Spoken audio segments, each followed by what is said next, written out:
দয়াময় প্রভু, আমার অস্তিত্বের মালিক, ইহকাল ও পরকালের ক্ষমা করনেওয়ালা, শয়তানের ওয়াসওয়াসা ও অবাধ্য নফসের তাড়নায় যে ভুল বা গুনাহগুলি অতীত, বর্তমান, ভবিষ্যতে করেছি, করব, তা হতে মুক্তি চাই আপনার শাহী দরবারে।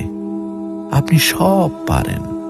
আপনি দিনকে রাতে পরিণত করতে পারেন, আপনি রাতকে দিনে পরিণত করতে পারেন। আপনার কুদরত ও ক্ষমা সব কিছুর ঊর্ধ্বে। আপনি কারো কাছে জবাবদিহিতা করেন না।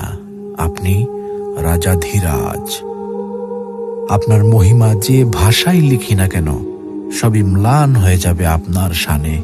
পাপের ভুবনে পাপে পূর্ণ আমি, শত সহস্রবার ভূপৃষ্ঠে কপাল ঠেকিয়ে আপনার নূরের চরণতলে ক্ষমা চাই। হে প্রভু দয়াময়, ক্ষমা করুন নিজ গুণে।